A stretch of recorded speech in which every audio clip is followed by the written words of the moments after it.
Here at the Because Black Life Conference, this is a space that is free of racism, sexism, transphobia, homophobia, xenophobia, patriarchy, white supremacy, and all of the things that make black life less possible. What do we mean by this word blackmosphere, right? What is a blackmosphere? Is a blackmosphere a spatial and temporal location where black breath is a bit better, right? Where black breath and black possibility can thrive a little bit longer. Right? When I'm talking about radical self-care, it is this notion of deciding that you are so important to put yourself first, to be able to take exquisite care of yourself, right, first. And maybe you're here because you're trying to think about how to turn on the black switch of the Twin Cities, how to turn everything black, right?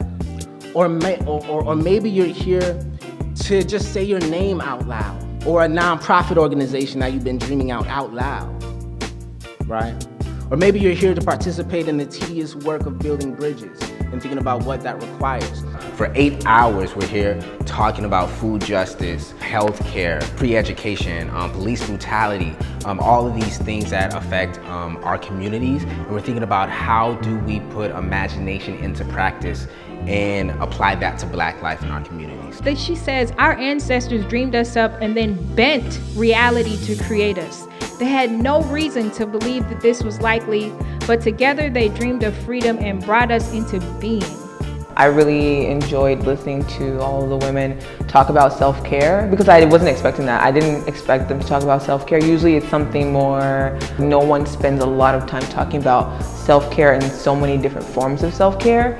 I'm going to revisit how I take care of myself. I'm going to put more intention, emphasis, and make more time on taking care of myself. Yeah, I think it's important for us to have these spaces so that we can redefine who we are and like claim whatever definitions we want.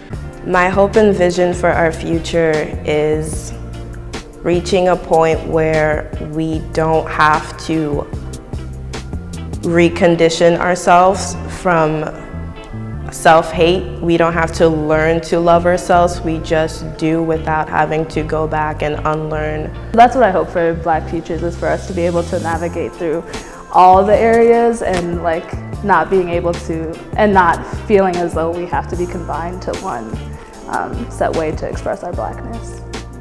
Even in the midst of all that is being said, that, you know, the world is, the sky is falling, all these things are happening, and yet, we still get to show up in this like amazing, very black, very joyful, very connected way. This is an outward manifestation of what's happening now in the present, and we get to notice that and be here in present time, in real time, and not only plan for tomorrow, but to say, look what's happening right now, and this moment is never gonna happen again, and we're all here. Unapologetically black. Unapologetically black. Black. Black.